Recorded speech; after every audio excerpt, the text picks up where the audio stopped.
নমস্কার সকলকে। আমরা একটু পরেই আমাদের আজকে লাইভ অনেক গুরুত্বপূর্ণ কথা বলতে চাই। তো দু চারজন বন্ধুরা আসুক, আসার পরেই আমি শুরু করতে চাই। একেবারে এখন কেবল আসলাম, আসবে। আশা করতে সবাই অত্যন্ত গুরুত্বপূর্ণ বিষয় নিয়ে আমরা আলোচনা করতে চাই এবং আমাদের করণীয় কি সেই বিষয়গুলো নিয়ে আমরা আলোচনা করতে চাই। তো এই 1-2 মিনিটের মধ্যেই অনেকেই চলে আসবে আশা করতেছে। আসলে আমরা শুরু করব।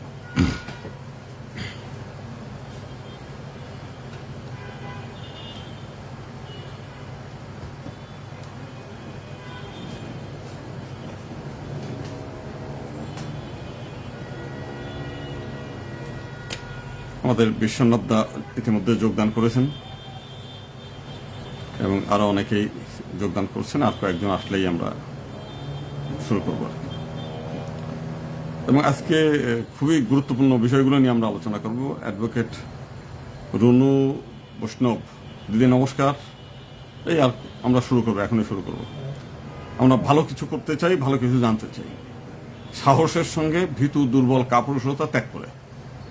হ্যাঁ, জুয়েল দেববাবু নমস্কার। তারপরে হ্যাঁ, অনেকেই আসছে দেখি। পপিরানী দাস, জয়শ্রাম, চিন্ময় প্রভুর মুক্তি চাই, চিন্ময় মুক্তি চাই। হ্যাঁ, শুরু করি। হ্যাঁ, তো নমস্কার সকলকে। আজকে বাংলাদেশের হিন্দুদের জীবনে একটা বিভীষিকাময় পরিস্থিতি চলছে এবং বিষয়টা আপনারা সবারই জানা। তারপরে আমরা বলি যে শুরু হয়েছে অনেক আগেই। গত 3 মাসে প্রায় 81 জন হিন্দু যুবক খুন। এটা হচ্ছে কি বলে, খুনটা হচ্ছে এমন যে প্রশ্ন কিছু, সবগুলোই যে খুন হয়েছে না, অনেকে আত্মহত্যার ব্যাপার আছে, মানে এর মধ্যে প্রশ্নবোধক আছে, নানান কিছু মিলে। কিন্তু এই সংখ্যাটা অনেক বেশি। আমরা গত বছর যখন 5 তারিখে গত 24 সালে সরকার পতন হয়, তো পতন হওয়ার পরে দীর্ঘ 1 মাস 1.5 মাসের মধ্যেও আমরা কোনো হিন্দুকে খুন হতে দেখি নাই। কিন্তু এখন প্রতিদিন খুন, লুটতরাজ, হামলা, অগ্নিসংযোগ এগুলো ঘটছে। মাঝে এর মধ্যে পলাশবাড়ি, মানে গোবিন্দগঞ্জের, এটা হচ্ছে গাইবান্ধার পলাশবাড়িতে, সেখানে একটা রাম বিগ্রহ তৈরিকে কেন্দ্র করে এইটাকে এমন মানে প্রোপাগান্ডা ছড়ানো হয়েছে যে সারা দেশের হিন্দুদের জীবন একটা দুর্বিষহ অবস্থার মধ্যে ফেলে দেওয়া হয়েছে। এবং এইটার আবার উস্কানিদাতা হচ্ছে এই দেশ থেকে পলাতক, আমি তার শয়তানি বলি, সেটা হচ্ছে পিনাকি ভট্টাচার্য। এই ভদ্রলোক এই দেশের সহজ সরল মুসলিম যারা, এদেরকে খেপিয়ে তুলতে উস্তাদ। কারণ এই দেশের যারা ধার্মিক মুসলিম, এরা আসলে ভালোই বুঝতে চায় না, মানে উভয় পক্ষের বিষয়গুলো বুঝতে চায় না, যে কারণে দেখা গেল এদেরকে খেপাইলেই খেপে। তো সেই ভদ্রলোকের একটু পূর্ব ইতিহাস বলি। ভদ্রলোক একটা মুসলিম মহিলাকে বিয়ে করছে। বিয়ে করলে তো অ্যাকর্ডিং টু হিন্দু ল অনুযায়ী ওই মুসলিম মেয়েকে হিন্দু হতে হতো। তার বইয়ের নাম হচ্ছে আঞ্জুমানারা বেগম, একজন ডাক্তার। তো সে মুসলিম মহিলাকে কিন্তু কনভার্ট করে হিন্দু বানায় নাই, আবার নিজেও কনভার্ট হয় নাই। তা আমাদের হিন্দু আইনে তার বিয়ের সুযোগ নাই, মুসলিম আইনেও বিয়ের সুযোগ নাই। সে যদি মুসলিম না হয় তাহলে বিয়ের সুযোগ নাই। স্পেশাল ম্যারেজ অ্যাক্টেও বিয়ের সুযোগ নাই। স্পেশাল ম্যারেজ অ্যাক্টের ব্যাপারে সর্বশেষ আমাদের হাইকোর্টের ডিসিশন যে না, হিন্দু এবং মুসলিম যার যার স্ব ধর্ম বজায় রেখে বিয়ে করার সুযোগ নেই, যে কোনো একজনকে কনভার্ট হতে হবে। এটা ভারতের বেশ কিছু হাইকোর্টের ডিসিশন ঠিক একই রকমের। তার মানে সে ব্যভিচারে, একটা মুসলিম মহিলাকে নিয়ে ব্যভিচারে দিন যাপন করছে। যদি মুসলিমরা ধার্মিক হতো, তা মুসলিম আইনের বিধান মতে যারা ব্যভিচার করে তাদেরকে পাথর ছুঁড়ে হত্যা করা। আপনার এই পিনাকির বক্তব্য তো শোনার কথাই না। তার বক্তব্য শুনে বরং লক্ষ লক্ষ টাকার এই ইন্টারনেটের বিল দিয়ে তার পকেট ভারী করা হচ্ছে, তার খাওয়া দাওয়ার ব্যবস্থা করতেছে। তো এই ভদ্রলোকের একটু অতি ইতিহাস বলি। সেটা হলো, আপনাদের মনে আছে কিনা যে শাহবাগ আন্দোলন, তখন হচ্ছে জামাতের একজন নেতার হচ্ছে যাবজ্জীবন কারাদণ্ড হয়েছিল, সেটাকে ফাঁসি কাস্টে ঝোলানোর জন্য আন্দোলন চলছিল ইমরান এই সরকার, পিনাকি ভট্টাচার্য সহ। এবং তাদের কারণে শাপলা চত্বরে প্রচুর মুসলিম যারা মাদ্রাসার ছাত্র তাদের উপরে সরকার গ্রেনেড হামলা টামলা করে অনেক আহত নিহত হয়েছে। এই কাজটা করার জন্য সরকার, তৎকালীন আওয়ামী লীগ সরকার তাদের উপর খুব সন্তুষ্ট ছিল, তাই সন্তুষ্টের জন্য একটা পুরস্কারও দিয়েছিল। পুরস্কার হচ্ছে, উনি তখন পপুলার ফার্মাসিউটিক্যালের সিও, তো সেই হিসেবে ওনাকে কালাজ্বরের ঔষধ তৈরি করার দিয়েছিল 5 কোটি টাকার সরকারি ঔষধ। উনি ঔষধ তৈরি না করে তার মধ্যে শুধু আটা দিয়ে ক্যাপসুল তৈরি করে সেইগুলো সরকারি যে এইখানে সেখানে জমা দিয়ে দেয়। সরকার সেগুলো বাংলাদেশের যত সরকারি হাসপাতাল আছে সব জায়গায় সাপ্লাই করে।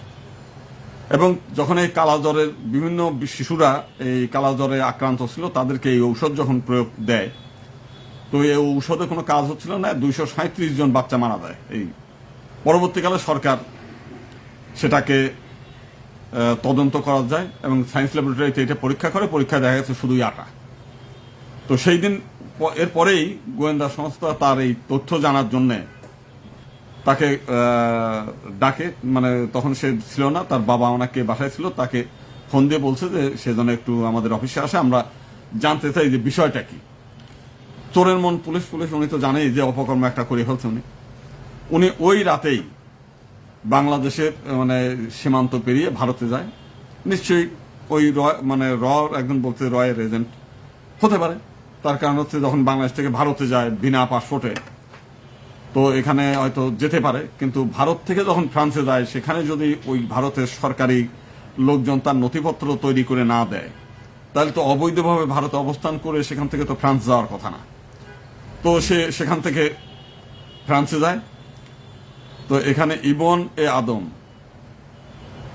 তোমরা যদি মুসলমান হইতে পিনাকির এতক্ষণ করতে, তোমাদের একটা মুসলিম মেয়ে, তোমাদের পরিবারের মেয়েরে নিয়ে এসে সে আনন্দ ফুর্তি করতেছে, তোমাদের মনে ধর্মজ্ঞান আছে, জাতিবোধ আছে, আত্মসম্মান বোধ আছে, সে তো বিয়েও করে নাই, কনভার্টও হয় নাই, তোমরা সেগুলো নিয়ে করো।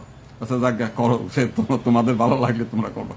তো এখন যে জিনিসটা সেটা হলো, এই ভদ্রলোক ওইখানে বসে, তার কোনো আয় রোজগার নাই, ডাক্তারিও করে না কোনো কালে, সেই চিকিৎসার এও নাই, একটা ডাক্তার নামে মাত্র পাশ করে আছে, সেটা যদি কোনো প্র্যাকটিস না করে তাহলে সে ডাক্তারও হয় না। এখন সে এই ভিডিও বানায়, ইনিয়ে বিনিয়ে তিলকে তাল বানায়, মানুষকে খেপিয়ে তুলে, সে মূলত হচ্ছে তার আখের গুছানোর কাজ করতেছে। বিদেশে থাকতে গেলে তো পয়সা করি লাগে। তো এই লোকটা সে খেপায় তুলছে যে ওইখানে পলাশবাড়ির ওইখানে, সেখানে সে একেবারে একে বেঁকে দেখাইছে যে সেইখানে বিশাল মূর্তি বানাচ্ছে, এটা ভারতের চক্রান্ত এবং ভারত এইটা টোটালটা দখল করতে চায়। তো একদিকে আপনারা বলতে চান যে মূর্তির কোনো নাই, প্রাণ নাই, মূর্তি কথা বলতে পারে না, মূর্তির কোনো চেতনা নাই, মূর্তির কিছুই নাই, মূর্তি কিছু করতে পারে না, কিন্তু এটাও বিশ্বাস করতেছেন, আবার বিশ্বাস করেন মূর্তি এসে একটা দেশ দখল করে ফেলবে। তো একটা মূর্তি যদি একটা দেশ দখল করার ক্ষমতা রাখে, তাহলে কথায় কথায় মূর্তির করেন কেন, সমালোচনা করেন কেন যে মূর্তি খায় না, পড়ে না, মূর্তির কোনো চেতনা নাই, মূর্তি কিছু করতে পারে না। তো আপনারা তো নিজেরাই মানে নিজেদের বিরুদ্ধে যাচ্ছেন। মূর্তি আছে একটা, খারাপ হয়ে থাক, অসুবিধা কোথায়, আপনার সমস্যাটা কি? এটা তো হিন্দুদের জায়গা। আমার জমিতে আমার জায়গায় আমি কি মন্দির বানাবো না, প্রতিমা বানাবো না, পায়খানা বানাবো না, বাড়ি বানাবো, সেটা তো আমার সিদ্ধান্ত, আপনার জায়গা তো করছে না। তো সেখানে আপনাদের এত গা ব্যথা কেন? পিনাকি ভট্টাচার্য যেটা যে কাজটা করছে, উস্কানি দিয়েছে, আর এরা হুমড়ি খেয়ে পড়ছে, সেই মূর্তি তাদের দেশ দখল করে নেবে। তো বিষয়টা হচ্ছে যে কতটা নির্বোধ হইলে তারাই, ওই যে একজন বলছে কান এসে নিয়ে গেছে, এনারা সেটা করছে। ভারত যদি বাংলাদেশ দখলই করতে চায়, তো 71 সালে তো বাংলাদেশ ভারতের দখলেই ছিল, ভারতের আর্মির দখলে ছিল, কই তারা তো রাখে নাই, তারা তো তখনই করে দিয়েছে। এখন কি করতেছে, গাইবান্ধা যে এলাকাগুলোতে তার সীমানা বরাবর বাউন্ডারি দিয়ে দিচ্ছে ভারত। তো তাহলে একবার যদি আমার সীমানা বরাবর আমি বাউন্ডারি দেই, তো এই সীমানার বাইরে গিয়ে আমি দখল করবো কিভাবে? মূল বিষয়টা কিছুই না। মানে একটা নির্বোধ হলে, একটা জাতির মধ্যে এত নির্বোধ থাকলে, যে কারণে এই জাতি কথায় কথায় মার খায়, ওই কারণে। তো এখন এইটা নিয়ে তারা কি করলো, ভগবান রামচন্দ্রের প্রতিকৃতি ব্যানারে ছেপে সেখানে জুতা নিক্ষেপ করে অবমাননা করতেছে পুলিশের সামনে। আমরা এই দেশের সরকার এই গত সপ্তাহেও 2 জন হিন্দু যুবককে ধর্ম অবমাননার অজুহাতে জেলে ঢুকাইছে। তাহলে আজকে প্রকাশ্য দেবালোকে পুলিশের সামনে জুতা দিয়ে করলে সরকার, পুলিশ এদেরকে গ্রেপ্তার করছে না কেন? তাদের ধরছে না কেন? ধর্ম কি শুধুমাত্র তাদের? ধর্ম আমাদের নাই? তাদের ধর্মীয় চেতনা আছে, আমাদের ধর্মীয় চেতনা নেই। তাদের ধর্মে আঘাত লাগে, আমাদের ধর্মে আঘাত লাগে না। আমরা দেখেছি আওয়ামী লীগের সময় যে কাজটা করেছে, এই বিএনপির সময় আমরা দেখেছি সরকার একতরফাভাবে তাদেরকে উস্কাইয়ে দিয়ে তাদের কিন্তু থামতে বলতেছে না। এরপর ফেসবুকে কেউ বলতেছে রাম মূর্তি প্রস্তাব করবো, এমনকি পুলিশ সদস্য পর্যন্ত অবমাননা করতেছেন। সমস্ত ফেসবুক দিয়ে আদে বাদে কথাবার্তা উল্টা পাল্টা লিখতেছে, সবকিছু মিলে। তো সেখানে কেউ কিন্তু ধরতেছে না, সেটার বিরুদ্ধে কোনো করতেছে না। এখন আসলো আমরা সেটার জন্য দেশের জনগণ খেপে গেছেন। আমরা আমাদের মধ্যেও ক্ষোভ আসা স্বাভাবিক। আমরা সেটা নিয়ে সংবাদ সম্মেলন করে আমরা বলেছি যে অবিলম্বে গ্রেপ্তার করতে হবে। আমরা আমাদের যারা ছাত্র মহাজোট তারা প্রকাশ্যে বিক্ষোভ করেছে এবং সেখানে সজীব কুণ্ডু তপু বক্তব্য দিয়েছে, আমরা ক্ষোভ ঝাড়ছি। অন্যান্য হিন্দু সংগঠনের নেতারাও এটা নিয়ে কথাবার্তা বলেছেন। তো সব কথাবার্তা বিক্ষোভ সমাবেশ চলছে। এই অবস্থায় দেখেন চৈতালি চক্রবর্তী সেদিনও সে ক্ষোভ প্রকাশ করেছে, বলছে যে বিষয়টা দেখেন যে আমরা পূজা করলে তাদের সমস্যা, সেখানে পুলিশ দিয়ে পাহারা দিয়ে আমার পূজা করতে হয়। আপনি দুর্গা পূজার সময় দেখবেন এক গাদা পুলিশ সেনাবাহিনী টহল দেওয়া লাগে, তারপরে ওইখানে সেই লাগে আনসার লাগে। তার মানে আমরা কতটা সম্প্রীতির মধ্যে আছি যে তাদেরকে তাদের হাত থেকে বাঁচানোর জন্য আমার নিজের নিরাপত্তা বেষ্টনী করা লাগে, দিন রাত পাহারা দেওয়া লাগে। এরপরও সে প্রতিমা বানানোর থেকে আরম্ভ করে প্রতিমা বিসর্জন পর্যন্ত কতবার, এমন কোনো বছর নাই যেখানে প্রতিমা ভাঙে না। প্রত্যেক বছর প্রত্যেক দিন, এই গত সপ্তাহেও কয়েক জায়গায় প্রতিমা ভাঙচুর হয়েছে বাংলাদেশের বিভিন্ন জেলায়, সবসময় ভাঙতেছে। মানে এদের মধ্যে প্রতিমা দেখলেই এদের রাগ চেতে। আরে প্রতিমা রাগ চেতে কেন? তার মানে প্রতিমার মধ্যে শক্তি আছে, যে কারণে তোমার মধ্যে সেটা চেতনা লাগায়। তো সেই কারণে তুমি এইটা নিয়ে খেপো, তো সেটা নিয়ে ভাঙা। তো সেখানে চৈতালি চক্রবর্তী কি বলছে যে আমাদের প্রতিমা দেখলে তোমার রাগ হয়, সেটা তুমি ভাঙতে চাও, সেটা অপমান করো। আমাদের পূজা করতে তোমার সমস্যা, আমরা উলুধ্বনি দিলে পূজা সমস্যা, আমরা তো লাভ জিহাদের শিখাতে। আমাদের নিয়ে যদি এত সমস্যা হয়, তাহলে আমরা যে কাজটা করতে চাই, আমরা একটা প্রদেশ বানাতে চাই, সেই প্রদেশে শুধু হিন্দুরা থাকবে, হিন্দুদের কৃষ্টি কালচার ঐতিহ্য রক্ষা করার জন্য। এই খেপা শুরু হয়ে গেল। সে প্রদেশ বানাইতে চায় কেন? সে রাষ্ট্রদ্রোহী। আরে বাবা, বাংলাদেশের মধ্যে একটা প্রদেশ হতে পারে না? এই ভারতের মধ্যে প্রদেশ নাই? মানে কয়েক ডজন প্রদেশ আছে না? পাকিস্তানের প্রদেশ আছে না? নেপালের প্রদেশ আছে না? ফিলিপিনের প্রদেশ আছে না? আফগানিস্তানের প্রদেশ আছে না? আমেরিকার প্রদেশ আছে না? আপনার কানাডায় প্রদেশ আছে না? পৃথিবীর 28টিরও বেশি দেশে প্রদেশ আছে। তো প্রদেশ হচ্ছে শাসনতান্ত্রিক একটা প্রক্রিয়া। এবং বাংলাদেশের জাসদ প্রদেশ চায়, কল্যাণ পার্টির মেজর জেনারেল ইব্রাহিম প্রদেশ চায়, জেনারেল এরশাদ 8টা প্রদেশ করছিল, সেই সময় প্রদেশের নামও করে ফেলছিল। তারপরে এবার এই যে জনপ্রশাসন যারা কি বলে, হ্যাঁ, জনপ্রশাসনের যে এই সংস্কার যে কমিশন, তারা এবার 4টে প্রদেশ করার কথা বলছে। কেউ 8টা প্রদেশ, কেউ 4টা প্রদেশ, কেউ 7টা প্রদেশ, কেউ 5টা প্রদেশ, এরকম প্রস্তাব তো এবার দিয়েছে। এবং সরকারও করতে চাইছে যে সংস্কার কমিশন, সেখানে প্রদেশের প্রস্তাব আছে। তো প্রদেশ তো করতেই চাইছে, সে তো আলাদা করে দেশ চায় নাই, বলে নাই যে বাংলাদেশ ভেঙে আলাদা ভূখণ্ড চাই, সেটা তো করে নাই। বরং আমি যদি এখন বলি, যখন ব্রিটিশ ভারত ছিল, তখন মুসলিমরা বলছে না যে আমাদের মুসলমানদের জন্য আলাদা ভূমি চাই। এবং তারা শুধু ভূমি চেয়েই থামে নাই, পাকিস্তানটা তারা তৈরি করছে না, ভারত ভেঙে পাকিস্তান তৈরি করছে না, সে পাকিস্তান ভেঙে আমরা বাংলাদেশ তৈরি করি নাই। তো এটা তো গণতান্ত্রিক একটা প্রক্রিয়া, মানুষ চাইতেই পারে। বরং সেটা হচ্ছে একটা দেশ ভাঙছে, আর এটা দেশের মধ্যেই একটা শাসনতান্ত্রিক প্রক্রিয়া চাইছে, যে প্রক্রিয়া সবাই চায়। এখন যদিও বলেন যে এটাকে আদৌ বাস্তবে সম্ভব, বাস্তবে সম্ভব না, সেটা আবেগের বশে সে বলেছে। আমার বাড়ি হচ্ছে রাজবাড়ী, আমাকে যদি বলে যে চট্টগ্রাম আলাদা প্রদেশ বানাবো, এখানে হিন্দু প্রধান, আপনি চট্টগ্রামে গিয়ে বাড়ি করেন, আমি তাই করবো? এবং চট্টগ্রামে যে মুসলিম আছে তাদেরকে ট্রান্সফার করা যাবে? যাবে না। আমার যদি বলে যে আপনি রাজশাহীতে কিংবা রংপুরে যায় বাড়ি করেন, আমি তা করবো? কোনোদিনও করবো না। রংপুরের কোনো লোককে যদি বলে ফরিদপুরে এসে বাড়ি করেন, গোপালগঞ্জে এসে বাড়ি করেন, খুলনায় এসে বাড়ি করেন, করবে? ওখানে মুসলিম আছে না, এটা কোনো মতেই করা সম্ভব না। এটা একটা ক্ষোভের বহিঃপ্রকাশ। হিন্দুরা কোনোদিনও যাবে না, দরকার এই দেশ ছেড়ে অন্য দেশে চলে যাবে, তবু রংপুরে যাই বসবাস করবে না। রংপুরের কোনো লোক খুলনা বসবাস করবে না, কোনোদিনও করবে না। এই কথাগুলো বহু সময় আমাদের বহু প্রবাসী আমাদের বন্ধু বান্ধব আছে, তারা এই সমস্ত প্রস্তাব দেয়, আপনারা সব হিন্দুরা একটা এলাকায় যায় বসবাস করতে পারেন না। আমরা যেমন লন্ডনে একটা বাঙালি পাড়া করছি, সেই বাঙালি পাড়াতে বাংলাদেশের সমস্ত লোক ওইখানে যায় থাকে। আমরা এর ফলে কি হয়েছে, ওইখানে আমরা এমপি বানাই, ওইখানে আমরা সেই কি বলে কাউন্সিলর তৈরি করি, এবং আমাদের একটা ভোটের বিশাল গুরুত্ব আছে।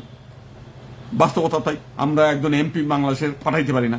বাংলাদেশের পার্লামেন্টে কোনো হিন্দু এমপি নাই, একজনও নাই।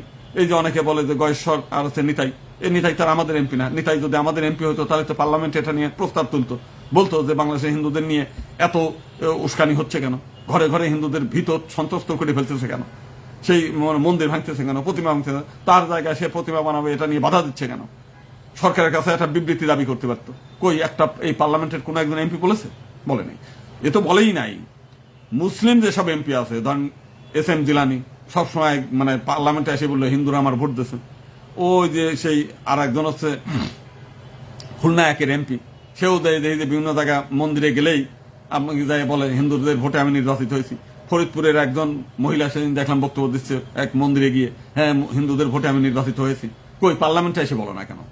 তোমরা বলেছো যে হিন্দুদের ভোটে, শুধু ওই মন্দিরে গিয়ে তোমাদের এইটা মনে পড়ে। তো যখন এমপি হয়েছে, তোমাদের যে এমপি বানাইছে, পার্লামেন্টে তোমরা কথা বলতেছো না কেন? এমনি একটা বিবৃতি দাও না কেন? সরকারের একটা বিবৃতি দাবি করো না কেন? না, এইসব ব্যাপারে তাদের কোনো ভূমিকা নেই। মানে প্রত্যেকেই চায় আমাদেরকে ফুটবল হিসেবে ব্যবহার করে গোল করে দেওয়ার কাছে। তাহলে এখন যে বিষয়টা, আজকে কোনো পার্লামেন্টে হিন্দু বা মুসলিম কেউ এটা নিয়ে সরব না, অথচ মুসলিম কিছু হইলে পরে এটা নিয়েই হলো। আজকে আমাদের একজন সাংবাদিক আমার সাক্ষাৎকার নিয়ে বলছে ভারতের মুসলিমদের এত নির্যাতন করছে, নিপীড়ন করতেছে, মুসলিম মানে সেটা নিয়ে কথা বলেন। আমি বললাম যে আমি কি ভারতে নির্যাতন নিপীড়ন হচ্ছে সেটাকে আমি দেখতেছি? না। আপনি দেখতেছেন? না। কয় আমি ভিডিও দেখেছি। তাই বললো যদি ভিডিও দেখে থাকেন, 5 তারিখের পরে ভারত ধরে হাজার হাজার হিন্দু নির্যাতনের ভিডিও পশ্চিম ভারত ধরে প্রচার হয়েছে, তো তখন যে আপনারা বললেন যে না এটা মিথ্যা কথা, তখন তো আমরাও বলছি যে অতিরঞ্জিত করা হয়েছে আমরা দেশের মধ্যে থেকে। তো ভারতের বিষয়টা নিয়ে ভারত আছে না, ভারতে মুসলিম আছে না? ভারতে বাংলাদেশের চাইতে আরো অন্তত 10 কোটি হিন্দু মানে মুসলিম বেশি আছে। ভারতে মুসলিম জনসংখ্যা 30 কোটি। ভারতের শুধু পশ্চিম বাংলায় এরা মমতা বন্দ্যোপাধ্যায় হারছে, তারপরেও তো 40 জন এমএলএ আছে। সারা ভারতবর্ষে 237 জন এমএলএ আছে মুসলিমদের পক্ষে কথা বলার জন্য। প্রখ্যাত ইসের আসাদুদ্দিন ওয়েসি বিখ্যাত একজন নেতা আছে, পার্লামেন্টে যে মোদির পর্যন্ত গালাগালি পারে, ছুঁয়ে ফেলতে পারে। তো আসে না, ভারতে কথা বলার মতো লোক আছে না? আমাদের লোক নাই। আমরা এই দেশের মাইনরিটি, আমাদের কোনো প্রতিনিধি নাই, কিন্তু ভারতে তো কথা বলার মতো লোক আছে। আমি তাকে বললাম যে আমি ভারত নিয়ে চিন্তা না করলেও হবে। ভারতে বহু কথা বলার লোক আছে, ভারতের মুসলিমরা, এমনকি ভারতের বহু মুসলিমরা ইউটিউবে বলতেওছে আরে বেটা আমি থাকি ভারতে, আমার বাড়ি নির্যাতন হয়, আমার দেশে নির্যাতন হয় কি হয় না আমি জানি না, আপনি আগে জানেন, আমার নিয়ে আপনি কথা বলতেছেন কেন? আপনি তো আমাদের পরিবেশ। ভারতের বহু এমপিরা এই কথাগুলো বলেছে, এমপিও বলেছে, ওখানকার এটারও বলছে। তো অনেকেই বলতেছে। তার মানে বিষয়টা কি? বিষয়টা হচ্ছে যে দেখেন আজকে আমরা বাংলাদেশে আমাদের প্রতিনিধিত্ব তোমরা করতে পারতেছ না। আমরা সংখ্যানুপাতে আমরা কমপক্ষে 36 জন এমপি পাই, আপনারা নিলেন না। আমাদের এই পার্লামেন্টে মহিলা সংরক্ষিত আসন আছে 50টা, সেখান থেকে অন্তত 5 জন 6 জন আমরা এমপি পাই, একজনও নিলেন না। একজন নিছেন মতুয়া, যারা হিন্দু পরিচয় দেয় না, সে আর একজন সে আওয়ামী লীগের সদস্য, আর একজন হচ্ছে সেই কি বলে নিপুণ রায় চৌধুরী আপনার দলের সদস্য, সে তো আর হিন্দু হিসেবে না। যদি হিন্দু হিসেবে থাকতো আজকে এটা নিয়ে তার গায়ে জ্বালা বাড়তো, রামের অপমানে তারা কথা বলতো। আমরা প্রথমেই বলছি তারা আমাদের না, এখন বাস্তবও তারা প্রমাণ দিয়েছে যে তারা আমাদের না। তাহলে বাংলাদেশে কোনো হিন্দু সম্প্রদায়ের কোনো প্রতিনিধি নাই, কিন্তু ভারতে তো মুসলিম সম্প্রদায়ের লোক পার্লামেন্টে কথা বলে, তারা তো তাদের অধিকার দাবি দেওয়া এটা সেটা নিয়ে রেগুলার কথা বলতেছে। তাহলে এত যদি তাদের কথা বলার লোক থাকে, তা আমাদের কেন এটি নিয়ে কথা বলতে হবে? আর আমার এইখানকার সমস্যা কিছু হইলে পরে সেটা ভারত দিয়ে কেন ঢাকতে হবে? আমরা কি ভারতের নাকি? আমরা কি ভারতের দিকে দিনের 5 বার করে ভারতের দিকে মাথা নত করে প্রণাম করতে যাই? মোটেও না। আমাদের ভূমি এইটা। একজন বলতেছে ভাই রাম তো আমাদের এখানকার না, একজন মুসলিম ভদ্র। আমি বলতে রাম কোথাকার? কয় রাম ভারতের। আমি বললাম যে যখন আপনি নবীর কথা বলেন, সে নবী কি বাংলাদেশের? সেও তো আরবের। তা আপনি আরবের নবী নিয়ে বাংলাদেশে আপনি ধর্মচর্চা করতে পারবেন, সেটা নিয়ে সমস্যা না। আর 2 দিন আগে 47 সালের আগেও আমরা অখণ্ড ভারতের মধ্যেই ছিলাম, তো তখন ছিলাম এই রাম আমাদের শুধু তাই না, আমাদের বাংলাদেশে কত রামের নাম। আমাদের এখানে রামপাল আছে, রামকুট আছে, সীতানাথ মন্দির আছে, রামসীতা মন্দির আছে, সীতাকুণ্ড আছে, বহু জায়গার নাম রামের নামে, বাংলাদেশের প্রান্তে প্রান্তে রামের নামে জায়গা। আপনি সেই বরেন্দ্র জাদুঘরে যান, 1200 বছর আগের সেই রামের মূর্তি আছে এই বাংলার ইসের দিকে। তো রামের পূজা আমাদের পূজা এখন না, ইসকন আসাতে একটু কৃষ্ণের চর্চা বেশি, আমাদের রামায়ণ গান আমাদের নিজস্ব গান। তো আমাদের এখান তো মানে রাম নিয়ে আমরা করতে পারবো না। আপনি বলেন আজকে আপনাদের মূর্তি নিয়ে এত সমস্যা, পৃথিবীর সবচেয়ে বড় ইসলামিক দেশ কোনটা? ইন্দোনেশিয়ার মোড়ে মোড়ে রামের মূর্তি। ইন্দোনেশিয়ার মোড়ে মোড়ে হচ্ছে সেই কৃষ্ণের মূর্তি, সে মোড়ে মোড়ে মানে ব্যস্ত রাস্তার মোড়ে মোড়ে, কই তাদের সমস্যা হচ্ছে না? ও তো মুসলিম দেশ, তারা করতেছে। আপনার বাংলাদেশ থেকে লক্ষ লক্ষ লোক কম্বোডিয়া যায় মূর্তি দেখতে, মন্দির দেখতে, জাদুঘরে যায় মূর্তি দেখতে, পয়সা দিয়ে দেখতে যায়। সেই মালয়েশিয়ায় বিশাল বিশাল মূর্তি, লক্ষ লক্ষ মানুষ যায় দেখতে।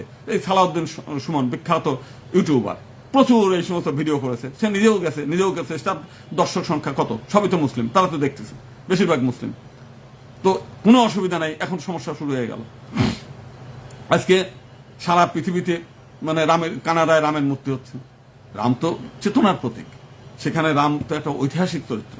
সেই রামের ইতিহাসে সেখানে মানে এতটা পারিবারিক চরিত্র যে রামের বাবা মানে সেই কোন এক সময় তার রামের মাকে একটা বর দিতে চাইছে, যে তোমার একটা বর দেবো। সে সুযোগ বুঝে বলছে যে রামকে 14 বছর বনবাস দিতে হবে আর ভরত সিংহাসনে বলবে। রামচন্দ্র সঙ্গে সঙ্গে সেই সিংহাসন ত্যাগ করে বনে চলে গেছে। আর শাহজাহান মারা গেছে এই সংবাদ যখন শুনছে আওরঙ্গজেব, দাক্ষিণাত্য থেকে ঘোড়া ছুটে এসে দেখছে শাহজাহান মরে নাই, তাকে কারাগারের মধ্যে মৃত্যু পর্যন্ত তাদের একটা খাঁচায় বন্দি করে রেখে সিংহাসন চালাইছে। আপনার এইটা তো রামচন্দ্র তো তা না। তার স্ত্রী অপহৃত হয়েছে রাবণ দ্বারা, সে তার স্ত্রী অন্য কেউ স্ত্রী ফেলাই দিত, মানে বলছে আমি ঘরে থাকতে বলছি, তুমি ঘরে থাকো নাই, নেব না। সেই রামচন্দ্র রাবণের সঙ্গে যুদ্ধ করে স্ত্রীকে ফেরত নিয়ে আসছে। এইগুলো সেই রাম। তো সেই রামের এই মানে একটা ইতিহাস আছে না, সেখান থেকে অনুপ্রেরণা সারা পৃথিবীতে রামায়ণ পাঠ্য করে দিচ্ছে। এমনকি সৌদি আরবে রামায়ণ পাঠ্য। আপনার ইন্দোনেশিয়ায় যদি কোনো বিদেশি গেস্ট যায়, তাদেরকে রামায়ণ যে সাংস্কৃতিক অনুষ্ঠান করে, সেখানে রামায়ণ উপস্থাপন করে।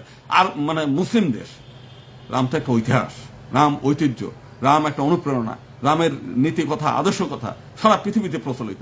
এমনকি আমেরিকার ইকুয়েডরে পর্যন্ত সেখানে রামের চর্চা, সারা পৃথিবীতে রাম। এখন সেইটা নিয়ে রাম তো কারো ক্ষতি করে নাই। এমনকি মুসলিমদের কি রাম ক্ষতি করছে নাকি? মুসলিম হওয়ার আরো হাজার হাজার বছর আগে, মুসলিম হওয়ার আগেই সেখানে রাম ছিল। তো সেইখানে রাম তো কারো শত্রুতা করে নাই, রামের সঙ্গে কারো শত্রুতা নাই। তাহলে এখন এইগুলো করছে কেন? না, একজন বলছে ভারতে মসজিদ মাদ্রাসা বন্ধ করতে। আর পৃথিবীর সবচেয়ে বড় মসজিদ দেওবন্দ মাদ্রাসা, ভারত চালায় এবং সরকারি অর্থে চলে। হিন্দুদের, তার মধ্যে হিন্দুদের টাকা বেশি। আলিগড় মুসলিম বিশ্ববিদ্যালয় চলে। বাংলাদেশে বরং আপনারা করতে দেন না। আপনি রাজধানী মার্কেট হিন্দুদের মন্দিরের জায়গায় আপনার মসজিদ বানায় ফেলছেন। আপনার রাজধানী র্যাঙ্কিং স্ট্রিটের মন্দিরের জায়গা, ওখানে ইসলামী বিদ্যালয় বানাই ফেলছেন। এই টিকাটলি মন্দির, সীতানাথ মন্দির, ঈদগাহ বানাইছেন, ক্যাপিটাল বিস্কুট কারখানার ঈদগাহ বানাই ফেলছেন। হিন্দুদের জায়গা এই যে আমার পাশেই এইখানে লক্ষ্মীনারায়ণ জিউর ঠাকুরের জায়গায় 1 নম্বর পুরোনা পল্টন বিশাল মানে বানায় ফেলছেন, কি বলে একে টাওয়ার বানাইছেন নাকি, এবি টাওয়ার। হিন্দুদের জায়গা, হিন্দুদের শত শত জায়গায় ঢাকা শহরে বেদখল। এই যে রাজধানী মার্কেট যেটা 4400 দোকান আছে ওইখানে, দেবোত্তর প্রপার্টি, মদনেশ্বর মহাদেব জিউ ঠাকুরের জায়গা। 38টি সুলতান রোডের মন্দির সেই মন্দিরের জায়গায় রেকর্ডে এখনো মন্দির আছে, দখল করে রাখছে। আমরা জানি না এইগুলো। তো এখন এইগুলো আমরা নিজের জমিই করতে পারি না। তো সবচেয়ে বড় যে বিষয়টা, সেটা হচ্ছে যে আমাদের এই ভূমি, এরা তো মুসলিমরা আসছে কবে, 1200 সালে তারা এই দেশ দখল করেছে। মুসলিমরা তো আর এই দেশের না, আসছে, তাদের ধর্ম আসছে আরব থেকে। ইখতিয়ারউদ্দিন মোহাম্মদ বখতিয়ার খিলজি লক্ষণ সেনকে পরাজিত করে দখল করছে। এটা মোহাম্মদ ঘড়ি, মোহাম্মদ বিন কাসিম, মাহমুদ, এরা তো বাইরের থেকে এসছে ভারত দখল করার জন্য। ভারত থেকে লুটপাট করেছে, ডাকাতি করেছে। আজকে আমার নিজের ভূমিতে আমরা পরাধীন। আজকে নিজের ভূমিতে একটা মন্দির বানাবো, আবার বলছে 1000 বছরের সাম্প্রদায়িক সম্প্রীতি। তা 1000 বছরের সাম্প্রদায়িক সম্প্রীতি যদি হয়, তাহলে 47 সালে ভারত ভাগ করছে কারা? আপনারা যদি ভারতের মানে 47 সালে যদি আমরা হিন্দু মুসলিম মিলেমিশেই যদি থাকি 1000 বছর ধরে, তো 47 সালে ভারত ভাগ চাইলেন কেন? ভারত ভাগ করছেন কেন? এই সমস্ত কতগুলো আকিল আছে না? এই যে আজকে রামের আছে, রামের মূর্তির পর অপমান করছে হিন্দুদের, কই সেই সমস্ত আকিলগুলো কই, যারা 1000 বছরের সাম্প্রদায়িক সম্প্রীতি, তারপরে যারা হচ্ছে সেই মানে কোরআনের মধ্যে লা কুমুর দি কুমুর এই সমস্ত তত্ত্ব কথা হিন্দুদের ডেকে নিয়ে এই সমস্ত গল্প শোনায়, বিভিন্ন মন্দিরে যায় তত্ত্ব কথা শোনায়, তারা কই? তারা তো এটার বিরুদ্ধে 2টি মামলা ঠুকে দিয়ে তাদেরকে গ্রেপ্তার করে দেখায় না যে না ঠিক আছে আমরা হিন্দুদের পাশে আছি। একটা লোক আছে হিন্দুদের পাশে, প্রত্যেকেই চৈতালির বিরুদ্ধে লাগিয়ে গেছে। কারণ চৈতালি কি একটা মিথ্যা কথা বলছে? চৈতালি কোনো রাষ্ট্রদ্রোহী কথা বলছে? তাহলে তো 47 সালে আজকে বঙ্গবন্ধু সহ যারা এখনো পর্যন্ত যারা এখানে বাংলাদেশে বেঁচে আছে বর্ষিয়ান নেতা, যারা 47 সালের আগে কৈশোর ছিল, তারা তো প্রত্যেকেই ভারত ভাগ চাইছে, প্রত্যেকেই মুসলিমদের জন্য আলাদা দেশ চাইছে। কই তাদেরকে রাষ্ট্রদ্রোহী মামলা কেউ জেলে গেছে? আপনারা এখন তাদের জেলে মানে রাষ্ট্রদ্রোহী মামলা করতে চান, তাদের জেলে নিতে চান, কারণটা কি? আপনারাই তো পথ দেখাইছেন, আপনারাই তো বলছেন হিন্দুদের সঙ্গে থাকা যায় না, একসঙ্গে আলাদা দেশ চাই, করছেন না? আপনারা করে থাকছেন সেটা। আর হিন্দুরা এখন বিপদে পড়ছে, আবার বলতেছে যে ভারতের মুসলিম জনসংখ্যা ছিল মানে প্রথমে 8%, এখন 13% হয়ে গেছে। এই পশ্চিমবাংলায় মুসলিম জনসংখ্যা ছিল মাত্র হলো 20-22%, এখন 36% হয়ে গেছে। বিষয় হচ্ছে যে যখন এই ধরেন আপনার হচ্ছে এখন গাছে গাছে আম ধরতেছে না, আরবের যে মরুভূমি যেখানে মানে মানে বৃষ্টি হয় না, সেখানে একটা আম গাছ ধরবে? পরিবেশ নাই, মানে সেখানে আবহাওয়া ওই রকম অনুকূল না। বাংলাদেশের আবহাওয়াটাই হিন্দুদের অনুকূল না বিধায় আজকে 33% হিন্দুর থেকে এখন 8% নামছে।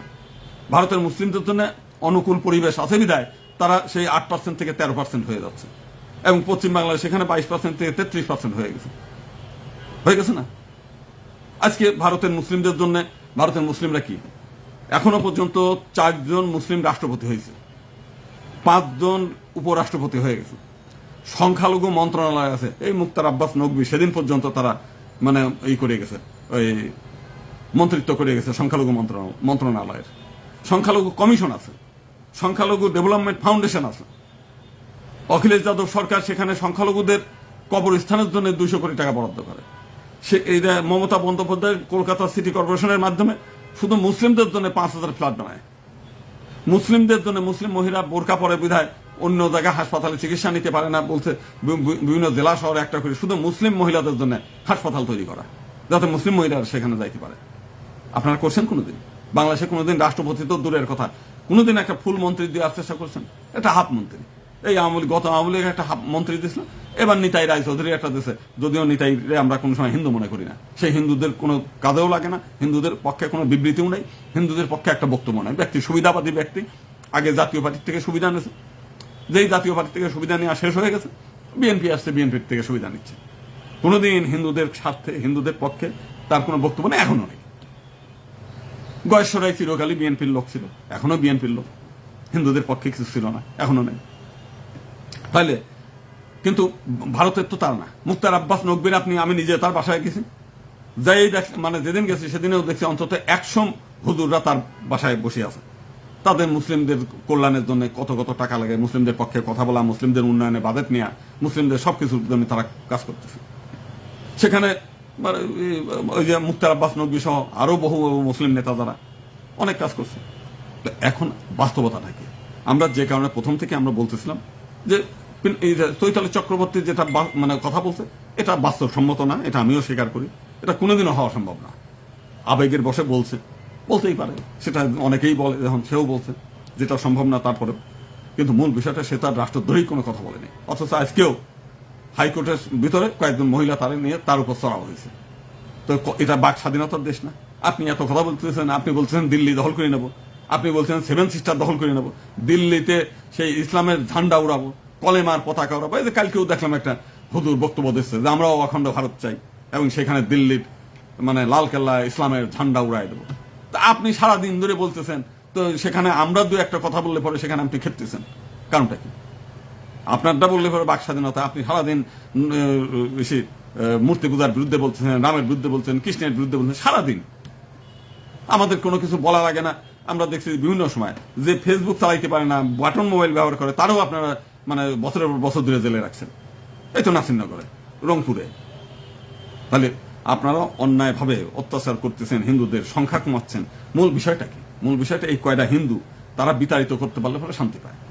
আর আহম্মক কতগুলো আমার হিন্দু আছে, এই হিন্দুগুলো আরো বেশি উস্কানি দেয়। দেখলাম যে চৈতালির বিরুদ্ধে হিন্দুরাই খেপতেছে, নির্বোধের বাচ্চারা জানে না, বোঝে না কোনটা রাষ্ট্রদ্রোহী, কোনটা ভালো কথা, কোনটা এই কথা, এতটাই নির্বোধ, তার পিছনে গাছ হয়েছে। ওই যে ওরা আবার মানে এই করে, মানে কিছু মুসলিমদের মানে জয়ধ্বনি শোনার জন্য। জয়ধ্বনি শোনা লাগে না তো। আপনার দ্বারা যাতে মুসলিমদের কোনো ক্ষতি না হয়, আপনি সবসময় সেইটা চাইবেন। আপনি যাতে হিন্দুদের কল্যাণ হোক, এই দেশের কল্যাণ হোক, এই জাতির কল্যাণ হোক, এই ভারত মানে বাংলা ভূমির সার্বভৌমত্বের বিরুদ্ধে আপনি না হলেই হয়, এইগুলো করতে হবে। তো এখন আমাদের মূল কথা হচ্ছে, যে কারণে আমি প্রথম থেকেই বলতেছিলাম যে এই ঝামেলাগুলো চিরকাল থাকবে।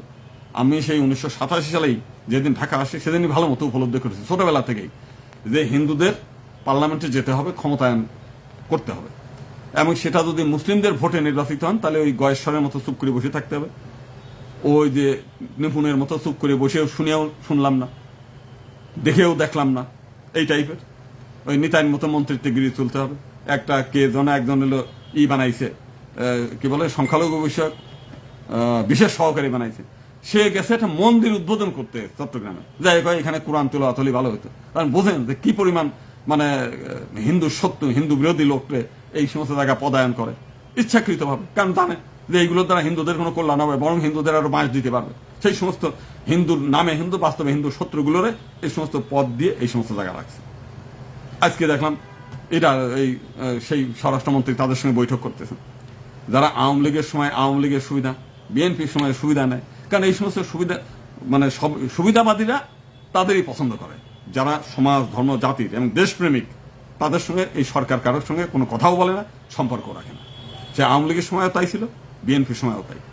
তো মূল বিষয়টা সেই কারণে আমরা চাই যে হিন্দুরা ঐক্যবদ্ধ হোক, শুধু হিন্দু হিসেবে, আওয়ামী হিন্দু না, বিএনপি হিন্দু না, জামাতি হিন্দু না, জাতীয় পার্টি হিন্দু না, কোনো হিন্দু না, শুধুই হিন্দু। অনেকে আমার সেই আগে বলতো, যখন আওয়ামী লীগের বিরুদ্ধে বলতাম তখন বলতে আমি বিএনপির কাছে টাকা নিয়ে চলি। যখন বিএনপি মানে তত্ত্বাবধায়ক অন্তর্বর্তী সরকার আসলো তখন মনে করলো অন্তর্বর্তী সরকারকে আমি সুবিধা নেই। আমি কিন্তু সেই ইউনুসের সঙ্গে দেখাও করতে যাইনি। আবার কিছু মাইনকে শয়তান আছে, ইউনুসের সঙ্গে দেখা করে ফ্যাক করে ছবি তুলে কি গর্ববোধ করছে, আবার যে ইউনুস চলে গেছে ইউনুসের গালাগালি করে। আবার ইসির সময় এখন মানে বিএনপি তখন যখন হয়ে গেছে, যেগুলো আমার গালাগালি ফেরত সেগুলো বিএনপির ওখানে দেখা সাক্ষাৎ করে, ছবি তোলে, ভেলকি বাজে। এখন হলো আমি হলো জামাতের এমপি, আমি জামাতের কি বলে জামাতের পক্ষের লোক। আমি গোপালগঞ্জ 3 থেকে ইলেকশন করতে গেছি, জামাতেরও বিরুদ্ধে, বিএনপিরও বিরুদ্ধে। গোবিন্দ প্রামাণিক কোনো জামাতেরও লোক না। আমি ইচ্ছা করলে ওই কৃষ্ণনন্দীর চাইতে, কৃষ্ণনন্দী 17.5 কোটি টাকা ব্যয় করছে ইলেকশনের জন্য, ওর চাইতে বেশি টাকা আমি নিতে পারতাম মুসলিমদের কাছ থেকে ইলেকশনের জন্য, যদি জামাতের নমিনেশন নিতাম। আমি সেখানে অর্থের অভাবে আমি ওখানে হারছি, যদিও আমি সেকেন্ড, বিকাল পর্যন্ত ওইখানে আমার পক্ষে বিজয় মিছিল হয়েছে। তারপরে সন্ধ্যার পর ভোট কাটিয়ে নিয়ে গেছে। এই ভোটটা কাটা বন্ধ করতে পারতাম যদি আমার কিছু টাকা থাকতো। আমি ওখানে মাত্র হলে 3,70,000 টাকা ব্যয় করতে পারছি। আমার টাকা ছিল না, করতে পারি নাই, কেউ টাকা দেয় নাই, কেউ দেয় নাই। তো সেই কারণে অর্থের অভাবে তো আমি তো বিএনপি জামাতের কাছে টাকা নিতেই পারতাম, তাদের কাছে নমিনেশন নিতেই পারতাম, নেই। কারণ আমি জানি যে কারো দলের অধীনে থেকে আমি হিন্দু সমাজের জন্য কোনো কিছু করতে পারবো না, যে কারণে করি নাই। কিছু আহম্মকরা বাস্তবতা বোঝে না, কলা কৌশল বোঝে না। এই কিছু আহম্মকের মতো চিন্ময় যেমন জেলে, এরকম নিজেরাও জেলে ভুগতে চায়, আরো 10টা লোকের জেলে ঢুকাইতে চায়। তো সেই কারণে এখনো শত শত মানুষ জেলে। তো সবচাইতে বড় যে বিষয়টা আমি আবারও বলি যে সবাই মিলে একজোট হন একটা দাবি নিয়ে, যে জাতীয় সংসদ সহ সর্বক্ষেত্রে সংরক্ষিত আসন এবং পৃথক নির্বাচন দিতে হবে। এইতে নিয়ে আমরা যদি একজোট হই তাহলে এই সরকারের সময় আমরা এটি পাশ করতে পারবো। আমার দরকার নেই আপনারা হিন্দুরাই অন্তত 30-40 জন 50 জন এমপি পার্লামেন্টে গিয়ে হিন্দুদের পক্ষে কথা বলতে পারবেন, আপনারাই পারবেন। আমি তো একার জন্য হলে আমি যখন তখন নিতে পারি, আমি নিজের জন্য কোনো কিছু কখনোই চাই নাই, এখনো চাই না। ব্যক্তিগত সুবিধার কথা গোবিন্দ প্রামাণিক কোনোদিন বলে নাই, এখনো নেই। এই যে ইচ্ছা করলে এবার সরকার বিএনপির সঙ্গে তাল মিলে আমি যে ডেপুটি অ্যাটর্নি জেনারেল হইতে পারতাম, বিচারপতি হওয়ার সুযোগ ছিল, অনেকে অপারে ছিল, আমি তো সেই পথে যাইনি, আমি কোনোদিনও যাইনি। তো সেই কারণে আমি প্রথমেই বলি যে আমাদের যদি হিন্দু সমাজকে, যেহেতু এটা ভগবানের ভূমি, এই ভূমিতে হরি ঠাকুর, অনুকূল ঠাকুর, জগৎবন্ধু, বালক ব্রহ্মচারী, রাম ঠাকুর, দুর্গা প্রসন্ন পরমহংস দেব থেকে ডজনে ডজনে মহাপুরুষ, অবতার পুরুষ, ওই অনুকূল ঠাকুরের মতো পুরুষোত্তম, হরি ঠাকুরের মতো পূর্ণ ব্রহ্ম জন্মগ্রহণ করেছে, আবির্ভাব হয়েছে। এই ভূমি পবিত্র ভূমি। এই ভূমিটা হচ্ছে হিমালয়ের পলিমাটি, হিমালয়ের যে থেকে যে জল আসে গঙ্গা বাহিত যে পলিমাটি হয়ে, সেই পলিমাটিতে এটা জন্ম। হিন্দু মাইথোলজি অনুযায়ী এটা ওই যে হিমালয়ের পাহাড়ের থেকে যে বরফ গলা জল আসে, এটা দেখতে অনেকটা মহাদেবের জটার মতো আর কি। তো মহাদেবের জটার ধৌত, জটা রেণু, আর মহাদেবের পা বেয়ে পদধৌত যে রেণু, পদধূলি, এই দুইটা মা গঙ্গা বহন করে নিয়ে এসে এই বাংলায় ঢেলে দিয়েছে, যে কারণে এই বাংলা ভূমি তৈরি হয়েছে।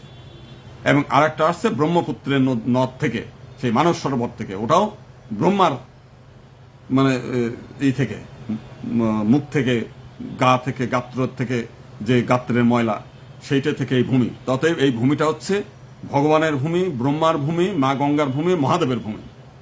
অতএব এই ভূমির প্রতিটি ধূলিকণা, প্রতিটি জলকণা পবিত্র ভূমি, এই ভূমি হিন্দুদের পবিত্র ভূমি। মুসলিমরা আসার লক্ষ লক্ষ বছর আগে থেকেই হিন্দুদের এই ভূমি পবিত্র ভূমি। অতএব এই ভূমি ছেড়ে তো আমরা যাবো না, কখনোই কোনো জায়গায় যাবো না। অতএব এই ভূমিতেই, আমার ভূমিতে মন্দির হবে, আমার ভূমিতে মূর্তি হবে। আমরা ইতিমধ্যে ঘোষণা দিয়েছি, আমাদের 64টি জেলায় আমরা 64টি রাম মূর্তি হোক, ভগবান শিবের মূর্তি হোক, অথবা কৃষ্ণ মূর্তি, আমরা এইসব মূর্তিগুলো আমরা তৈরি করব, আমাদের ভূমিতে আমরা তৈরি করব। আমরা দূর দূরান্ত থেকে যেন মানুষ দেখতে পারে যে এটা আমাদের ভগবানের ভূমি। আপনারা দেখার দরকার নেই, যারা মূর্তি দেখতে চাইবে না দেখার দরকার নেই। আমাদের ভূমিতে আমরা দেখব, পূজা করলে আমরা করবো, আপনারা তো পূজা করবেন না, আপনার মসজিদ যাবেন, নামাজ পড়বেন, আমরা তো আর কোনো সময় বলি নেই। ততএব মূল বিষয়টা, আপনারা আপনাদের কাজ করেন, আমরা আমাদের কাজ করি। আমরা তো আর কারো জমি দখল করি নাই, আমরা কোনো দেশ দখল করি নাই, আমরা তো আর আরব দখল করতে যাইনি, আমরা ইরাক ইরান আফগানিস্তান দখল করিনি, আমরা আমাদের ভূমিতে। তো সেখানে আমাদের ভূমিতে, এই ভূমিতে আমাদের অধিকার, এখান থেকে আমরা উড়িয়ে আসি নাই, অন্য দেশ থেকেও আসি নাই। অতএব আমার ভূমিতে আমাদের মূর্তি হবে, প্রতিমা তৈরি হবে, এই ভূমিতে আমাদের মন্দির তৈরি হবে, আমরা এখানে প্রার্থনা করবো, সবকিছু করবো। এখানে অন্য কারো কোনো বাধা থাকার কোনো সুযোগ নাই। আর সর্বশেষ চৈতালি চক্রবর্তীর যে বক্তব্য, এটা কোনো মতেই রাষ্ট্রদ্রোহী না, এটা রাষ্ট্রবিরোধীও না, এটা কোনো উত্তেজনাকর বক্তব্য না। তিনি তার আবেগের কথা বলেছেন, এটা বহু মানুষই বলে। আর এই কি বলে, যেটা প্রদেশ, এই প্রদেশ একটা দেশের মধ্যে প্রদেশ হতেই পারে। এই প্রদেশ বাংলাদেশের অনেক রাজনৈতিক নেতারা চেয়েছে, সংস্কার কমিশনের মধ্যে আছে। এটার মধ্যে অযথা জল ঘোলা করে হিন্দুদেরকে বিভ্রান্ত করার কোনো দরকার নেই। আর যে সমস্ত হিন্দুরা চৈতালি চক্রবর্তীর বিরুদ্ধাচরণ করতেছেন, আমি মনে করি আপাতত আপনারা ক্ষান্ত দেন, তার কথা তারে বলতে দেন, আপনার কথা আপনি বলেন। আপনি বলেই দেন যে সে তার নিজের বক্তব্য, এটা তার, আমরা জানি না। অযথা উস্কানি ছড়ায় তার বিরুদ্ধে, আজকে তাকে বিপদে ফেললে একদিন আপনিও কিন্তু ছাড়া পাবেন না। বহুদিন অতীতে বহু মানুষ, এরকম নিরীহ মানুষ, মানে ওই মুসলিমদের কাছে, কিছু মৌলবাদী লোকের কাছে ভালো সেজে কেউ কোনোদিন ভালো থাকতে পারেনি। কপালে পরবর্তীকালে কপাল তারও পড়েছে। অতএব নিজের সমাজ, নিজের ধর্ম, নিজের জাতিকে রক্ষার জন্য যা যা করা দরকার সেগুলো করেন। সাধারণ মুসলিমরা, যারা সাধারণ ধর্মপ্রাণ মুসলিম, তারা কোনোদিনও এর ধার ধারে না। কিছু দুষ্ট লোক ছাড়া বাংলাদেশের 99% মুসলিম হলে ভালো। অতএব আপনার পক্ষে সমস্ত মানুষ আছে, অযথাই ওই দুষ্ট লোকের কথায় কান দেওয়ার দরকার নেই। আর অতিরঞ্জিত নিজেদের হয়ে ওই দালালি চাটুকারিতা করে নিজেরা কেউ রেহাই পাবে না। বহুজন এই করছে, অনুকূল ঠাকুরও বলছে, বুদ্ধ হিসাবে বিভেদ করিস শ্রী চৈতন্য রসুল কৃষ্ণে। তারপর লাথি খেয়ে তার এই দেশ ছেড়ে চলে যাওয়া লাগছে। খুব মানে তার পা তেলাইছিল অনেকবার, পারে নাই, এই দেশে থাকতে পারে নাই, তার সেই দেওঘরে চলে যাইতে হয়েছে। তার বাড়িটা হচ্ছে পাগলাকারাত বানাইছে। অর্থাৎ তেল মাখানা, নিজের ভূমিতে নিজেরা স্বাধীনভাবে সাহসের সঙ্গে এই দেশে বসবাস করেন, আপনি শান্তি পাবেন, দেশের মানুষ ভালো থাকবে। এবং এই ভূমি আমাদের, এই ভূমি ছেড়ে কোনোদিনও কোনো হিন্দু যাবে না, সংখ্যায় কমেছে, ভবিষ্যতে আর যাবে না। নমস্কার সকলকে, আবারও ঐক্যবদ্ধ হওয়ার জন্য আহ্বান জানাচ্ছি। জাতীয় সংসদ সহ সর্বক্ষেত্রে সংরক্ষিত আসন এবং পৃথক নির্বাচন ব্যবস্থা একমাত্র সলিউশন, একমাত্র সমাধান। ধন্যবাদ সকলকে, নমস্কার সকলকে।